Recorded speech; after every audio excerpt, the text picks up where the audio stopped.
intégrer la fonction 1 sur une région, quelle que soit la région, ça revient à calculer, dans mon cas, la longueur du segment AB, mais ici, la longueur du cercle. Parce que je suis en train d'ajouter chaque petit morceau du cercle et au total, ça va me donner la longueur du cercle. Quelle est la longueur d'un cercle de rayon grand R? Le périmètre, c'est-à-dire? C'est le périmètre. C'est ça. Et que vaut le périmètre? C'est 2 pi r, n'est-ce pas? D'accord. Ouais. Tu as raison, Hassanatou, c'est le périmètre. Ici, le périmètre du segment de longueur AB, c'est B-A. Point cercle, c'est 2 pi r. Point triangle, ça va faire côté plus côté plus côté, comme on faisait quand on était à l'école primaire ou au collège. Donc, ça fait que le champ magnétique selon l'axe des Z, le BZ, il vaut mu 0 sur 4 pi. Il y a le courant, il y a sinus de θ, il y a 2 pi r, et puis tout ceci divisé par r au carré. Non, petit r au carré. Il y a une grande différence entre le petit r et puis le grand R. Et juste pour m'assurer, Ok. c'est quoi la différence entre le grand R et le petit r? Juste m'assurer. Le grand R, c'est le rayon du cercle, Très tandis que bien. le petit r, c'est la distance, en fait, entre... Très Mais, important. C'est pas la mais même chose. Olivier, c'était pas l'intégrale qu'on devait faire? L'intégrale entre deux bornes. Comment tu intègres sur un cercle? Je suis en train de calculer une intégrale sur un cercle de dl. Ça veut dire que je suis en train d'ajouter des petits dl en parcourant tout le cercle. Tu es d'accord? Ouais, donc tu veux dire que c'est de 0 jusqu'à 2 pi r. Donc tu veux Il dire veut que dire, en fait, les l'intervalle, c'est bornes, c'est 0. 0 et 2 pi r. Les bornes, c'est de 0 à 2 pi r. Ok. Oui. Je ne voulais pas que ce soit 2 pi parce que 2 pi, ce serait l'angle.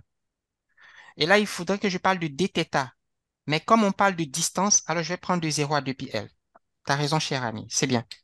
Et donc là, tu peux dire, d'accord, je vais faire comme l'intégrale de 1, c'est x, mais ici, on va dire c'est L, et on va l'intégrer de 0 à 2 pi r. Et on fait comme on faisait en calcul, je remplace, ça fait 2 pi r moins 0, qui fait 2 pi r. Mais à l'examen, est-ce que je vais perdre mon temps à faire tout ça? Parce que c'est pas vraiment un coup de maths. Et la dame là, elle sait que si j'écris par exemple intégrale de dl sur le cercle, je suis en train de calculer la longueur du cercle. Si je mets intégrale de dv sur un volume, je suis en train de Le calculer tout le volume du volume. cercle. Voilà. Par exemple, si elle me donne une question à l'examen où j'ai un pavé, un cube, et que je fais dv, et là, tu vas me dire, mais Olivier, c'est quoi tes bornes? Tu vois, là, je vais être mal foutu parce qu'il va falloir que je mette 3 bornes parce que c'est un volume. Mais il suffit que je lui dise que ça, c'est l'intégrale sur un volume. Ça calcule le volume de l'objet, qui fait longueur fois largeur fois hauteur. Donc, si tu le mets ici, que ça fait le périmètre du cercle, je t'assure, elle te donne tous les points. Parce qu'elle comprend parce que c'est exactement ce que fait l'intégrale. Pourvu que la fonction soit 1, n'est-ce pas? Oui. So, que vaut le sinus de... Attends, je vais prendre ce dessin-là.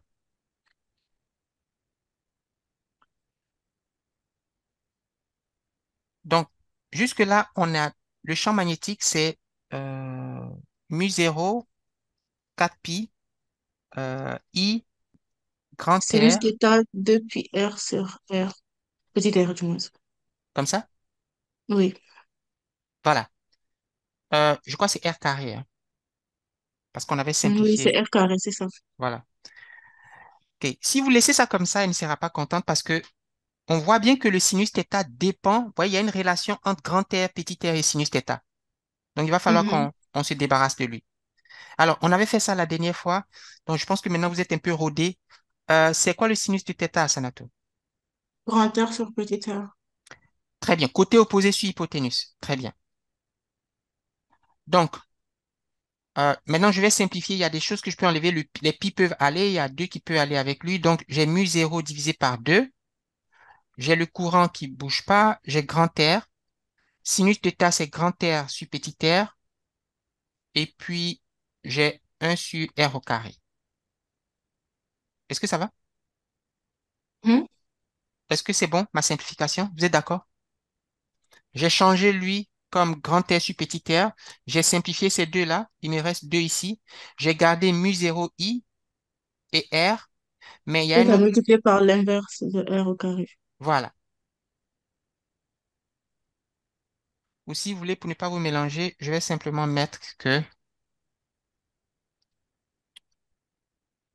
ici j'ai R au carré et puis j'ai ceci. Mais là, est-ce que... Ah oui, c'est bon, c'est bon. Je L'angle m'appelle entre Olivier, hein. le DL et puis le petit r, c'est θ. L'angle entre le DL et puis le petit r. Oui, c'est l'angle θ. Est-ce que je m'arrête ici? Il faudrait plutôt exprimer le R parce que le R, souvenez-vous, R vous dit en un point de l'axe. Alors, ce point, il peut être à une distance de 10 cm, de 5 cm. Moi, j'ai pris à une distance Z. Donc, on va remplacer le R par quelque chose qui dépend de la position du point M par rapport à la spire.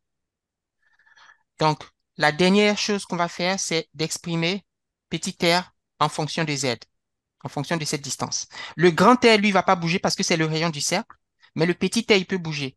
Et si vous me dites pourquoi ça bouge, le petit r, parce que regardez, si je calcule le champ magnétique en ce point, oh, désolé, j'ai oublié oh, désolé. Fine. Listen, can I Ah, call you ok. back? An hour, max. Sorry, thank you.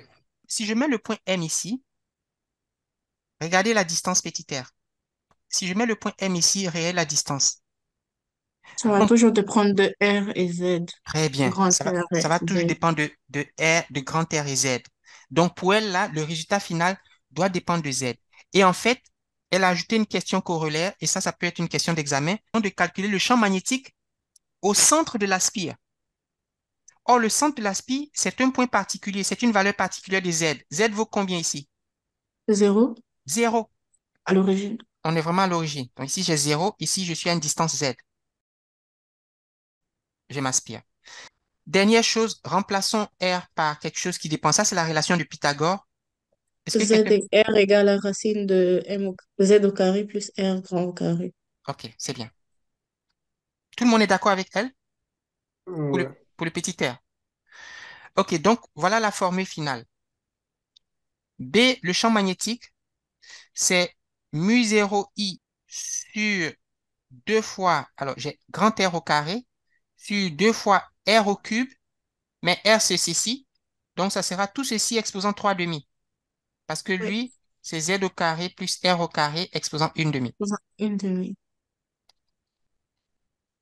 On a calculé le champ magnétique créé par une spire de rayon grand R en un point quelconque de son axe et plus précisément en un point qui se trouve à une distance Z de son axe. Le champ est une fonction de la position Z. Et là, on est en mesure de répondre à la question, quelle est l'intensité du champ magnétique créé par ce circuit électrique traversé par le courant I au centre? Donc, si je On va juste remplace, remplacer Z par 0. très bien, si tu remplaces Z par 0, que vaut cette expression? On aura mu 0 fois I fois R au carré, le tout sur 2 R au cube. Mu 0, I. R au carré. Mais si on peut simplifier le R au carré plus le R au cube, ça donnera sur R simplement. Donc, ici, ça me fait sur R au cube et on enlève les R au carré parce que c'est le même, c'est la même lettre. Donc, on a Oui, mu 0 I divisé par 2R, n'est-ce pas? oui, Le Z, il est élevé au carré.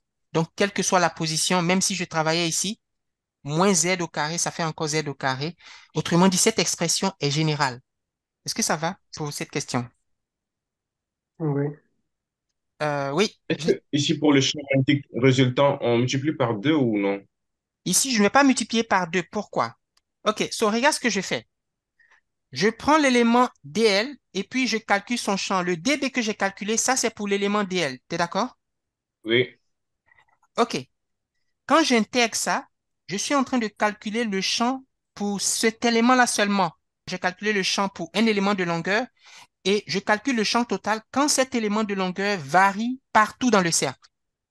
Donc, j'ai couvert la partie positive et la partie négative du cercle. Je ne sais pas si je me fais comprendre. oui, oui. Et parce qu'en électrostatique, nous, on avait fait deux analyses où on avait une charge. La madame vous avait donné une charge positive, une charge négative.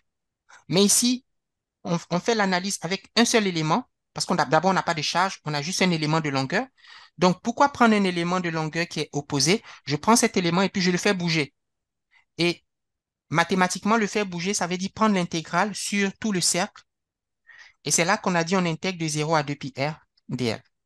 Mais ça vous donne l'intensité d'un champ créé par un circuit qui a un rayon grand R et qui est traversé par un courant électrique de valeur I.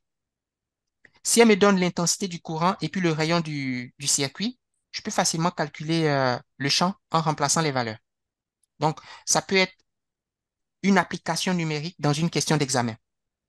Alors, d'abord, cette formule-là, ça ne devrait pas vous étonner. C'est ce que je vous ai donné, mais elle le fait pour une charge Q. Moi, je vous ai donné la formule générale pour dQ. Donc, si vous avez une charge ponctuelle qui a une vitesse V, V produit vectoriel avec R divisé par R au Q, ça, c'est la formule. Si vous avez plusieurs charges, on va appliquer cette formule en faisant la somme. Parce que tu vois, moi, je donnerais cette formule-là, qui est l'élément dQ. Si vous prenez le temps de regarder votre cours, vous allez voir que ces formules-là sont un peu... On a l'impression qu'il y a plein de formules, mais en fait, c'est la même chose. Elle est en train de raconter la même histoire. Alors, voilà la loi de Biot-Savart que je vous ai donnée. Vous voyez, elle a écrit la forme infinitésimale et puis la forme intégrale.